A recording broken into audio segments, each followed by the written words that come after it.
I wasn't planning on doing a horror movie. I don't think my name is the name you see and you say, like, that guy should do a horror movie. But I was looking for something to direct again, and then the producer sent me this script. And in the script, yes, it's scary and it's such an amazing idea. But the thing I really connected to was this idea of family and this idea of protecting your kids. Truth be told, I had just, not me, Emily had just had our second daughter. I was only there to watch. And we were in that, phase of new parenthood, which is scary. And, there's a lot there thinking, how do I keep this girl safe? How do I keep her alive? I thought if I could connect to that and really nail down the family side of it, then all the scares would come because you don't want to worry about this family. So to your point of why I did all the jobs, it's one of those things that when you look at it individually as jobs, it's overwhelming to do all three of them. But on a movie like this, I don't think I've ever put so much into a movie, not only career-wise, but also personally. This is weirdly a love letter to my daughters. So in that way, to have those jobs was really helpful because I could really protect the movie in a completely 360 way.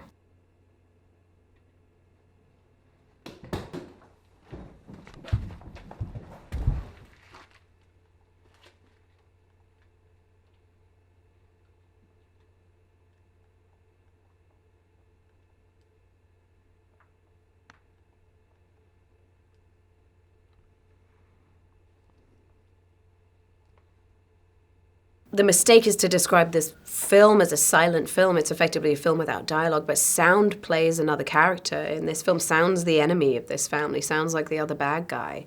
And so every scene had to be injected with that kind of tension. I mean, it's painful to live silently. It's very hard to live silently. And there was also so much to play with the dynamics between the family members that, I think as actors, it was a very sort of rich experience. You land. You're getting to that door, pushing, you can even give it a little, toss, okay? And the door's already fallen. It fell while you were way up there.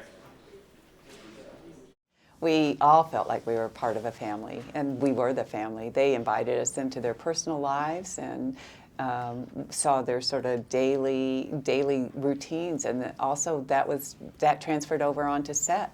They're very open-minded, very good at communicating too.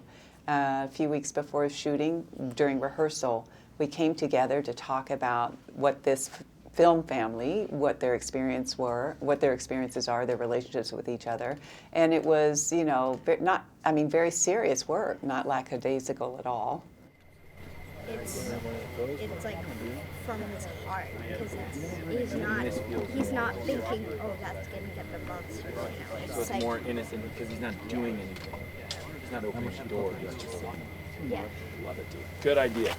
Really good idea. All right. I'd started learning a bit of sign language before, but then I really wanted to because of Millie. So she started teaching me the alphabet, and then after I'd learnt the alphabet, I could spell all the words out, and then she'd tell me what they were in sign, and we just kind of chatted for hours and hours and hours. This one is don't worry, he will come for us kind of casual. And then the next one is he Will come for us. That's right. And then the next one is he come for us, and then I go,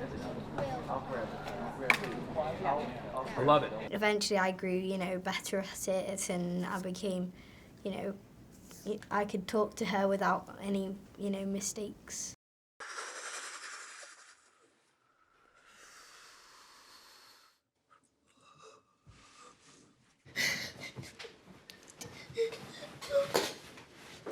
For a film like this, which is has such a participation required of the audience, and it's not even so much a movie, it's an experience. It's like just to go through that with people and feel people's energies in the room and the way they react, and I think it just adds to the experience.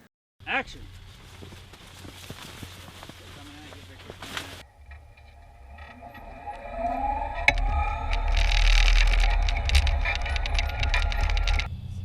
That is great. Okay, nice. Cut! Awesome!